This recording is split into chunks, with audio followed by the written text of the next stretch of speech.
Welcome to The Explainer. Today, we're diving into a really interesting perspective on fertility signs. We're going to try and decode the difference between what some call an active versus an inactive uterus. We'll be breaking down advice from a popular online source to really understand how they interpret these body signals. Now, it's super important to remember this is an analysis of one particular viewpoint, and it's definitely not a substitute for professional medical advice. So, how can you really tell if your body's ready for pregnancy? It can honestly feel like you're trying to learn a secret language, right? Is your system all fired up and active, or is it kind of lying dormant? Let's explore the monthly signals that might just hold the answers you're looking for. So, you're probably wondering, where is all this advice actually coming from?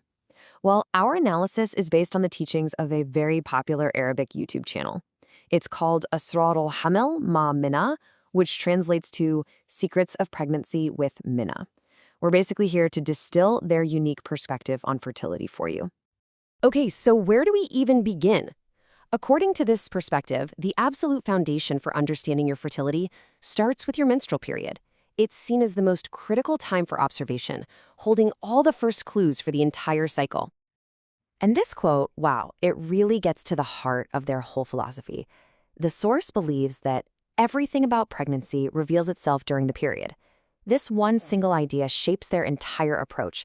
It suggests that the answers so many people are searching for, they start right at the beginning of the cycle.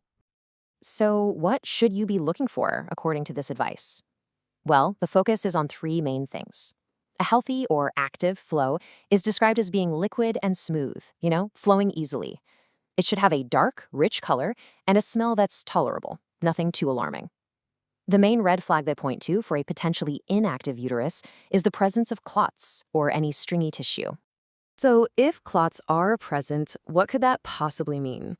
Well, the source sees this as a major clue pointing to several potential issues, and these range from medically recognized conditions like cysts, adhesions, or even blocked tubes, to more traditional concepts like coldness or air in the uterus, or maybe even a displaced uterus. All right, after that observation phase of the period is over, we move into what they call the post-period reset. This is where the focus shifts from just watching for signs to actively preparing your body for what's next in the cycle. A huge sign in this phase is discharge. From this perspective, post-period discharge isn't just normal, it's a fantastic sign. It's seen as the uterus actively cleaning itself out and, working to get ready for that fertile window up ahead. But what if things are quiet down there? What if there's no discharge at all? Well, this isn't seen as a neutral sign. The source suggests that a lack of discharge might actually point to some kind of imbalance, maybe related to higher male hormone levels or even cysts. To encourage what they call uterine activity, the source actually recommends a 3-part ritual. It starts with drinking supportive beverages, like certain herbal teas. Then it moves on to cleansing the uterus using some traditional methods. And finally, it involves a daily massage of the ovaries with oils like olive or castor oil, just to gently stimulate them. Okay, so all of this prep work is building towards the most critical time for conception, ovulation.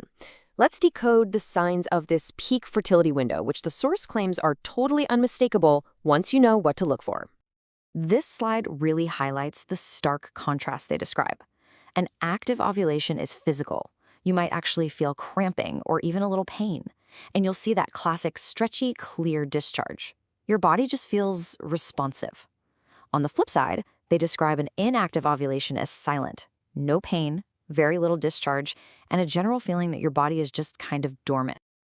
And to really emphasize why paying attention to this stuff matters, the source shares a pretty sobering story of a woman who, at just 32 years old, learned she had premature menopause. It's a really powerful reminder that being in tune with your body's signals is important at any age, not just when you think you're older. The source also tackles a sensitive but really practical question. What do unusual odors mean during your fertile window? The key here is distinguishing between different kinds of smells. A fishy odor, the source notes, could be a sign of an infection and is definitely worth getting checked out. However, they also make a point to say that a different kind of odor after intercourse is often considered totally normal and isn't necessarily a cause for alarm. So how do all these different pieces of the puzzle fit together? The source organizes the entire cycle into a really simple 5-phase framework that makes it all a lot more manageable. Let's just walk through it real quick. It begins with phase 1, the period, which is all about observation. Then you have phase 2, the uterine cleansing and reset. Phase 3 is about stimulating the ovaries to get them ready. Phase 4 is ovulation, that's the main event, and it all culminates in Phase 5, the potential for fertilization. Ultimately, when you boil it all down, all this advice comes back to one powerful message, and it's captured perfectly in this quote. You must observe and listen to what your uterus is telling you. It's really a call for deep self-awareness and for taking charge of your own body. And this leaves us with one final big question to think about. The source raises some serious concerns about our modern processed diets.